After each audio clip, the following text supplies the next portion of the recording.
Hey everyone, Jeff May here. Thank you so much for joining me on another episode of A Sculpted Life. This week's episode is going to be covering some of the content that I filmed during the creation of an American flag. This was a 3x5 flag made from basswood, so I really hope you enjoy, so stick with me.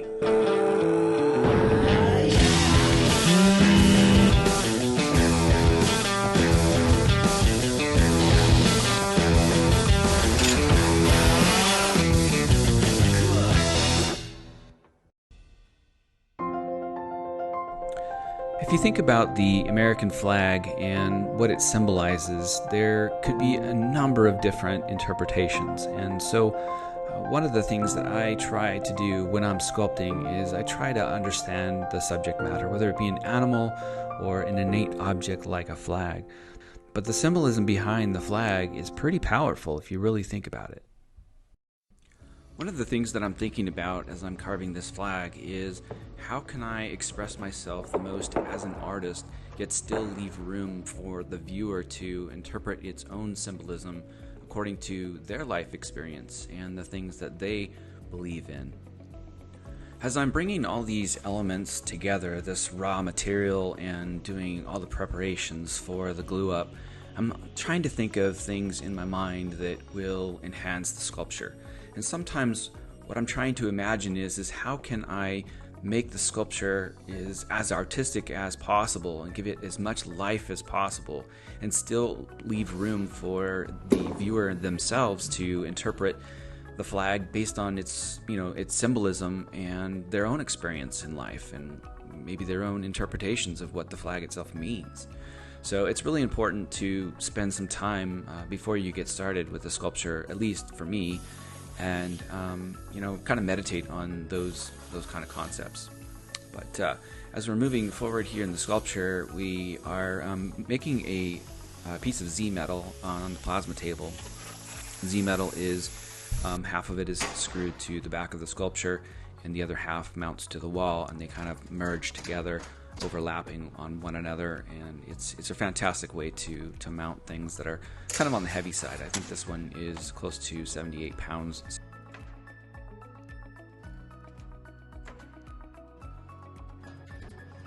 So goal here is to just knock off some of the glue and flatten out the back just a little bit and clean it up before mounting that Z metal on there.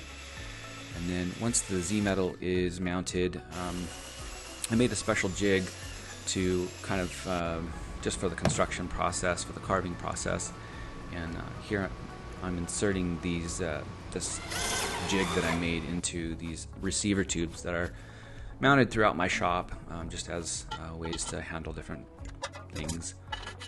And I'm gonna have my son here help me hang it on there because it's pretty heavy as a raw piece. So I've already pre-drawn the flag on here, and the first step is really to just cut out the outline of the flag itself, just to remove some of the weight and some of the material. So I'm used to using my chainsaw here to cut that outline, and most of the dirty work I try to do outside in my carving bay. This is a 12 by 30 covered area that I work in most of the time, and then depending on the situation I'll move the sculpture inside and do some of the more detailed work.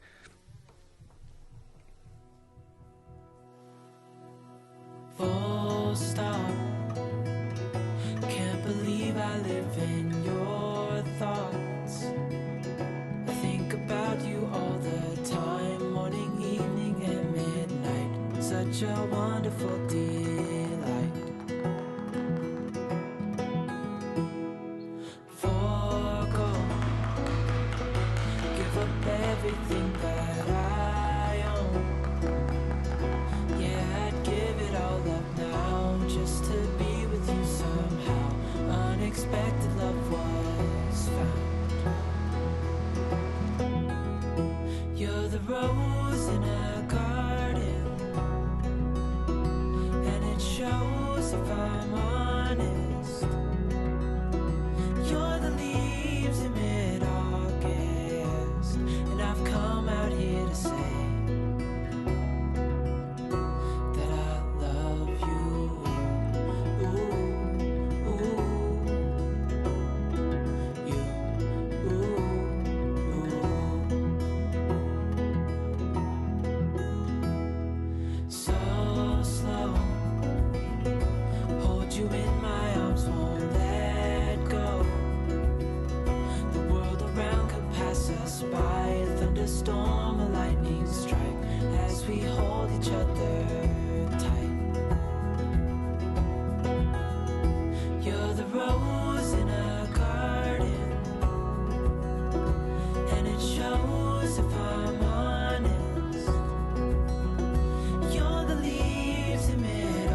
I'm really excited how the flag's coming along. I can't tell you how good it feels when you're sanded to beyond more like 320 and you're sliding your hand across this flag, and it just feels so elegant. So anyway, we're moving on to prepping some of the stars for the flag, and I actually designed these stars to have these little tabs on them so I could hold on to them and work with them until the very end. So that's what those little tabs are. So it allows me to hold it and grind them flat, kind of grinding off some of the slag. And I'm going to be here shortly going to be doing some pounding on them, kind of give them a hand hammered look.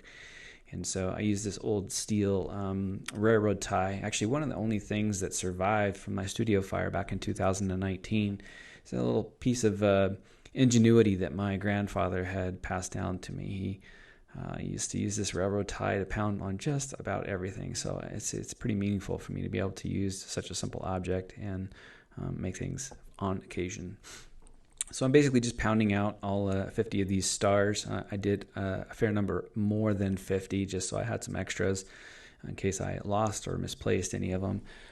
But basically clamping them here in the vise to cut them free from the tabs now that they've been pounded out. And the only thing left to really do at this point is to drill a hole in them, and I do a pre-coat of spray lacquer. I'm not sure if I show it here in the video or not, but you're catching me in my work PJs there. Anyway, the stars were kind of fun element. Some of them needed to be hand-shaped further than just, kind of like textured to fit the contour of the flag, as it has this sort of wave in it. And I'm not sure if I show that in any of the videos as well, but the stars were a nice touch. They really popped on the flag and gave them a really nice look. A little bit of knowledge that has to come before you can really feel comfortable in throwing down such bright colors, and knowing how to control the glaze so that it gets the sort of old glory sort of look, which is exactly what we were going for, sort of this sort of rustic flag. So we're not actually using any white on the flag. The white portions of what would be the normal white on a flag are going to remain the natural tone of the wood. So I thought it was a really cool touch. I'm super pleased with the way it came out. If you really look close in some of these frames, you can see little dots. Those are actually where I pre-punched a little bit of a hole where I knew where the flag stars were going to go.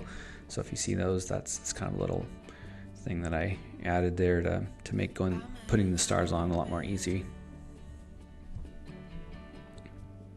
I'm using an acrylic paint, and I thin it out just a little bit because I want some of the wood grain to come through. So when I'm brushing it on, it brushes nice and easy. And I put it on with like a 1-inch chip brush to put the bulk of it on, and then I trim everything down to those really tight, basically the transitions between the red and the wood tone, or what would be the white. And some of that you don't need to be too careful with, because the glaze is going to fill in those valleys and sort of transition the two different colors together, so it's not that big of a deal. I'm just about to get started here on the sanding sealer portion of the sculpture. This is what I'm actually sanding off right now. So the more that you sand, the smoother the surface gets, and the less prone the glaze is to stick. So you can kind of control the lightness or the darkness of the sculpture by controlling the sanding. So anyway, some of that old glory feel is coming out, and it's looking really good at this point, so I'm pretty stoked. I really did enjoy making this American flag, and I'm really pleased with the way it turned out. We were going for that sort of old glory look, and I think it just turned out fantastic. All those rustic tones really came through, and the flag really does have some good life to it. So anyway, if you guys have any questions about any particular projects that I'm working on, or sculpting in general, feel free to put that in the comments. As always, I sure do appreciate all your liking and subscribing. That really helps my channel grow. So anyway, thanks again for tuning in to another episode of A Sculpted Life, and we'll see you on the next one.